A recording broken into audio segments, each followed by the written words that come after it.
எல்லா புகழும் இறைவனுக்கே. வெல்கம் டு ஹோம்பி வேர்ல்ட். இன்றைக்கி நமக்கு ரொம்பவே யூஸ்ஃபுல்லான 3 விஷயங்களை உங்களுக்காக கொண்டு வந்திருக்கேன். மிஸ் பண்ணாமல் பாருங்கள்.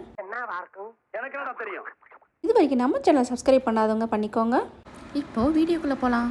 கடையில் போய் கட்டப்பைன்னு சண்டை போட்டு வாங்கிட்டு வந்துட்டு கொஞ்சம் நல்லா அது எதுக்கு இருக்குன்னு அதுக்கும் தெரியல எனக்கும் தெரியல. ஆனால் இதை துணி அடிக்க வைக்கிற ஆர்கனைசர் பாக்ஸை எப்படி மாற்றலான்னு பார்க்கலாம். இதுக்கு நீங்கள் ஒட்ட வேணாம், வெட்ட வேணாம், தைக்கவும் வேணாம். கட்டப்பையை இந்த மாதிரி உள்வாகலை மடக்குனா போதும். பாதி அளவுக்கு மடக்குனீங்கன்னா உள்வாகலை அது ஒரு பாக்ஸ் மாதிரி வந்துடும். கட்டப்பை மட்டும் இல்லைங்க, ஷாப்பிங்க்கு கிடைக்கிற எல்லா பேக்குமே இந்த மாதிரி பண்ணலாம். கொஞ்சம் பெருசாக மட்டும் இருக்கணும், சின்னதாக இருந்தால் பிரயோஜனம் இல்லை. ஆனால் கர்ச்சீப் சாக்ஸ் வைக்கிறதுக்கு யூஸ் பண்ணிக்கலாம். பேண்ட் துண்டெல்லாம் கொஞ்சம் உயரமாக மடிக்கிற மாதிரி இருந்துச்சுன்னா உயரமாக வச்சுக்கோங்க. இந்த மாதிரி எடுக்கும்போது ஒன்று எடுத்தால் ஒன்று உருவி வந்துடும். அதுவும் நமக்கு தேவையானது அடியில் தான் இருக்கும்.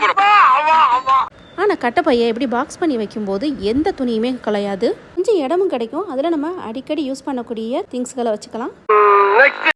டீ வடிகட்டி வாங்கும்போது பளபளன்னு கொஞ்ச நாள்லையே அப்படின்னு புலம்புற அளவுக்கு ஆயிடுது. அதுக்கு தான் இந்த வேலைகளை பார்க்க போகிறோம். இப்போ நான் ஸ்டீல் வடிகட்டி எடுத்திருக்கேன். இதை நம்ம ஊற வைக்க வேணாம். இந்த மாதிரி தீயில வாட்டினாலே நமக்கு அந்த ஓட்டைகள் உள்ள அடப்பெல்லாம் எடுத்துக்கிறோம். லேசாக தேய்ச்சி விட்டால் போதும் தண்ணியில் காட்டி.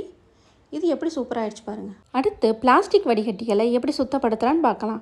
அதுக்கு நம்ம தீயில வாட்ட முடியாது இல்லையா. இதில் நான் நார்மல் சைஸ் முழு எலுமிச்சம்பழத்தையும் ஒன்று புழிஞ்சிக்கிறேன். இது நல்ல கரை எடுக்கிறதுக்கு சூப்பரான ஒரு பொருள். இது நான் முன்கூட்டியே எடுத்துட்டேன், ஏன்னா இது கொஞ்சம் தான் இருந்துச்சு, லேசாகவே வந்துருச்சு. நமக்கு கடினமான இந்த கரைகளுக்கு தான் ரொம்ப நேரம் ஊற வைக்கணும். வடிகட்டி மட்டும் இல்லாமல் அடுப்பில் இருக்கிற அந்த பர்னரையும் நான் தூக்கி இதில் போட்டிருக்கேன். ஒரே வேலையாக முடிஞ்சிடும்னு. இப்போ நம்ம ஸ்க்ரப்பர் வச்சு மட்டும் நல்லா தேய்ச்சி விட்டு பார்ப்போம். ஏன்னா என்ன செய்கிறதுனே தெரியாமல் ரொம்ப நாள் அப்படியே போட்டு வச்சுட்டேன். இப்போ பாருங்கள் எப்படி இருக்குன்னு.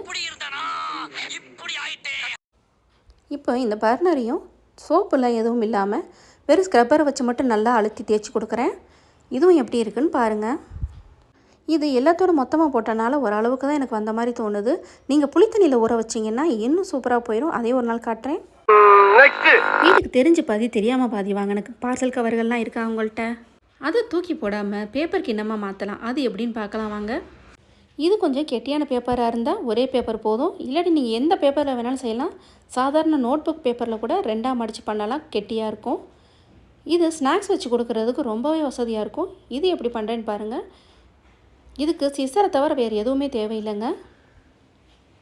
நமக்கு ஏதோ ஒரு சைஸில் ஒரே ஒரு கிண்ணம் இருந்தால் போதுங்க.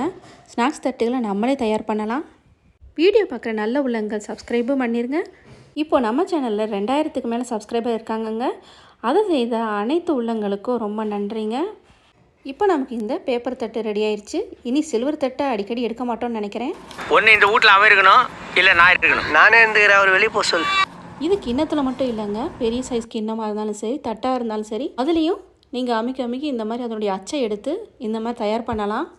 சின்ன வயசு பிள்ளைங்களுக்கு இதை சொல்லி கொடுத்தீங்கன்னா நம்ம வீட்டுக்கு வேணுங்கிறத அவங்களே தயார் பண்ணி கொடுத்துக்குவாங்க. அவங்களுக்கும் போர் அடிக்காமல், ஃபோன் எடுக்காமல் கொஞ்சம் உருப்படியான வேலையாக இருக்கும் இல்லையா. இப்போ இந்த ஸ்நாக்ஸ் தட்டு எவ்வளோ அருமையாக ரெடி ஆயிடுச்சு பாருங்கள். நானே எதிர்பார்க்கல.